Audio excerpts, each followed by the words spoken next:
बाकायदा हमारी इस मजलिस का आगाज़ करते हुए मैं हमारे बड़े और रहबर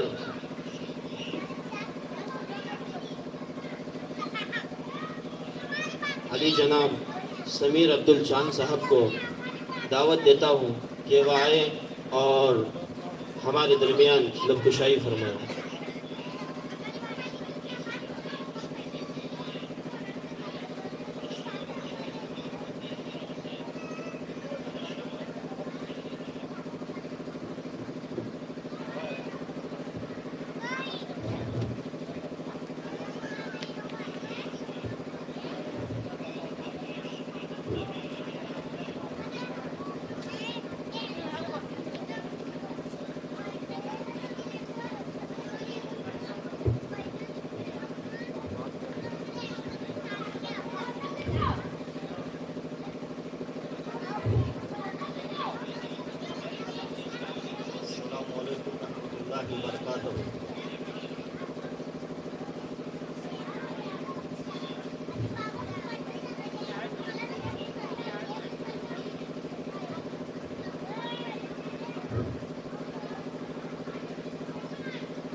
इस स्टेज के ऊपर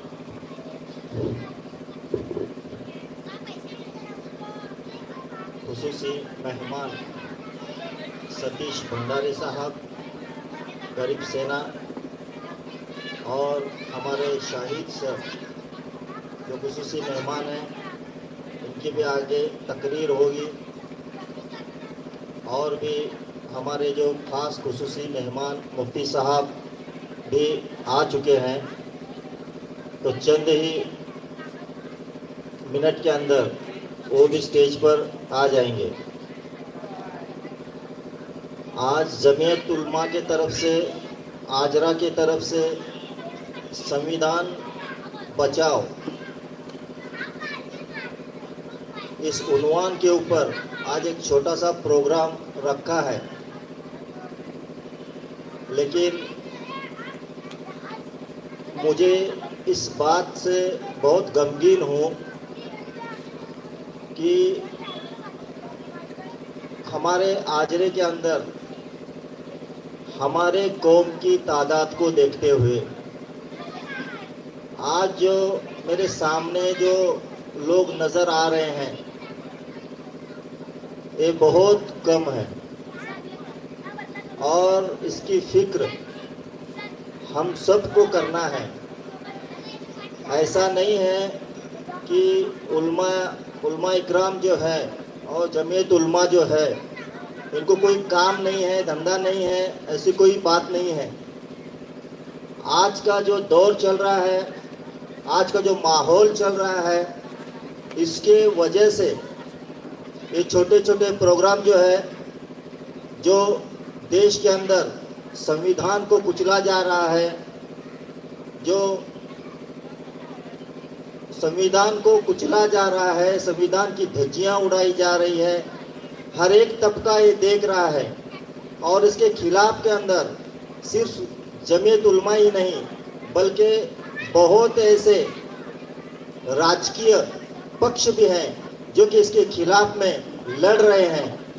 और हम हिंदुस्तानी होने के नाते और संविधान का सम्मान करने वाले होने के नाते और संविधान को मानने वालों के नाते इस प्रोग्राम में शामिल होना और इनका साथ देना ये हमारा अब का अहम फर्ज है। इसके उन्वान पर एक 4 पंक्तियां मैं आपके सामने पेश कर रहा हूं। रुतबा हर इंसान को संविधान से मिला है, रुतबा हर इंसान को संविधान से मिला है, तिरंगा इस आसमान को संविधान से मिला है, तिरंगा इस आसमान को संविधान से मिला है। औरों को जो मिला है वो मुकद्दर से मिला है, औरों को जो मिला है वो मुकद्दर से मिला है, हमें तो मुकद्दर से संविधान ही मिला है।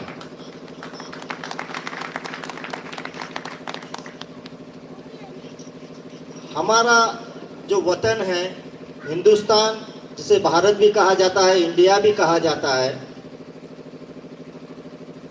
ये 1947 में आज़ाद हुआ। हमें ये आज़ादी यूं ही नहीं मिली। इसके लिए हर मजहब जो कि हिंदुस्तान के अंदर अभी रहते हैं, हर एक मजहब के हर एक बुजुर्गान दीन जो हमसे पहले आज़ादी के वक्त में थे, उन्होंने अपना खून बहाया, पैसों की भरपूर इमदाद फरमाई और 250 साल के जद्दोजहद के बाद में हमें आज़ादी मिली है।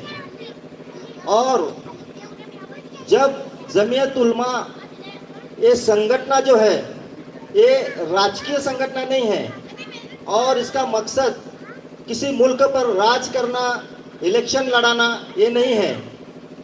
जमीयत उलमा का मकसद है कि कमज़ोरों पर अगर जुल्म होता हो तो उसके खिलाफ में आवाज़ उठाना और उनके लिए लड़ना, चाहे फिर वो कौन सी भी जंग क्यों ना हो, कानूनन हो, रास्ते पर उतरकर आंदोलन करने की हो, कानून के दायरे में रहकर, ये इनका काम है। और हम सब भारतवासियों का, संविधान मानने वालों का एक कर्तव्य है कि हम ऐसे संगठनों को साथ में दें। मैं शिवसेना का काम करता हूं, लेकिन सबसे पहले मैं जो हूं संविधान को मानने वाला हूं। इसलिए आज इस जमीयत उलमा के स्टेज पर मैं आया हूं क्योंकि यह मेरा सबसे पहला अहम फरीज़ा है और हम सबको ये फरीज़ा निभाना है। जंग आज़ादी के वक्त में मुसलमानों ने जो कुर्बानी दी है, हम तारीख में बार बार पढ़ते हैं। 70,000 उलमाओं को लाहौर से लेकर दिल्ली तक की जितनी भी सड़क थी, उनको मारकर, उनको शहीद कर कर पेड़ों के ऊपर लटकाया गया था। और मुसलमानों ने जो इस जंग आज़ादी के अंदर जो अपनी कुर्बानियाँ दी है, अगर ये आप देखना चाहते हो तो इंडिया गेट के ऊपर आज भी बाकायदा आपको उसके नाम मिलेंगे। जितने भी नाम हैं उसमें से 65 या 70%, 65 या 70% मुस्लिम के नाम आपको वहाँ पर दिखेंगे। मुसलमानों ने इस जंग आज़ादी के अंदर अपना जान, माल, वक्त, हर चीज़ की कुर्बानी दी है। इसीलिए ये देश मेरा है, किसी के बाप का नहीं है। ये देश, यहाँ पर रहने वाले हर एक जाति धर्म का ये देश है। हम जब भी कुछ सरकार के खिलाफ या हुकुमशाह के खिलाफ जब आवाज़ उठाते हैं तो कहते हैं कि आप पाकिस्तान चला जाओ। पाकिस्तान इनके बाप का है जो हमें वहाँ भेज रहे हैं। हाँ, हमें तो मौका दिया था 1948 के अंदर कि जब भारत और पाकिस्तान के 2 टुकड़े हो गए थे, तब हमें मौका था।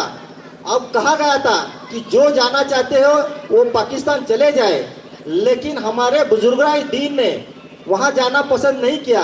इसी मिट्टी को अपना वतन मानते हुए और इसी मिट्टी को अपना सब कुछ मानते हुए यहाँ पर रहना पसंद किया।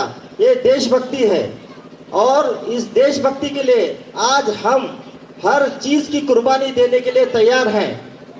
आज के दौर के अंदर, खास करके 2014 के बाद में जो भी कोशिशें हो रही हैं, इस कोशिशों को हमें समझना है और इस कोशिशों के अंदर हर एक तबके को कुचला जा रहा है। सिर्फ मुसलमान ही नहीं है, जितने भी तबके, जितने भी समाज आज हिंदुस्तान के अंदर रह रहे हैं, उनको कुचला जा रहा है। आज कल अभी जो फिलहाल में एक मराठा आंदोलन चल रहा है, मराठा आंदोलन के अंदर आज 2-3 महीने हो गए। मराठा आंदोलन के अंदर बेचारे मेरे भाई, हिंदू भाई जो है, आज आंदोलन कर रहे हैं, उपोषण कर रहे हैं। आज ये जो हुकूमत है, हिंदुत्व के नाम पर जो मत लेती है, हिंदुत्व के नाम के ऊपर जो ये हिंदुस्तान के अंदर सरकार में आई है, इनका जो फरीज़ा है वो आरक्षण देने का नहीं है क्या?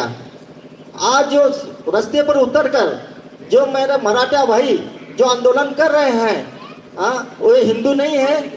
अगर आप इतने ही हिंदू के अगर रक्षक हैं तो उनको आप आरक्षण देने में आगे पीछे क्यों कर रहे हैं? सरकार के खिलाफ अगर सुप्रीम कोर्ट का कोई फैसला आता है तो सरकार संसद के अंदर अध्यादेश लाती है या फिर नया कानून बनाकर उसे पलटने का काम करती है। तो आप अगर आपके खिलाफ में कोई फैसला आता है तो आप ये सब कुछ कर सकते हैं। तो इस मराठा आरक्षण के लिए आप अध्यादेश क्यों नहीं ला सकते? आपकी हुकूमत है, महाराष्ट्र में भी है, दिल्ली में भी है, क्या आपको नामुमकिन नहीं है? आप तो कहते हो कि मोदी है तो मुमकिन है, तो ये क्यों मुमकिन नहीं है? ये मेरा सवाल है। आप चाहे तो उनको आरक्षण दे सकते हो। वैसे ही शेतकरी जो मेरे किसान भाई हैं, आज पिछले साल 8-9 महीने से दिल्ली के बॉर्डर के ऊपर आंदोलन कर रहे थे। उनके ऊपर बहुत घटिया तरीके से आरोप लगाए, ये खालिस्तानी है, ये जाटों का आंदोलन है। शेतकरी को और किसान को कोई जात नहीं होती, ये जो है हिंदुस्तान का अन्नदाता होता है। और अगर वो अपनी लड़ाई लड़ रहे हैं तो उनको उनका हक मिलना चाहिए। उनके ऊपर गोलियां बरसा रहे हैं, उनके ऊपर जुल्म किया जा रहा है। जैसे एक आधा अतिरेकी हो, टेररिस्ट हो, उसके साथ में जैसा सलूक किया जाता है वैसा ही सलूक इस मेरे किसान भाइयों के साथ में हो रहा है। तो आज संविधान को कुचला जा रहा है।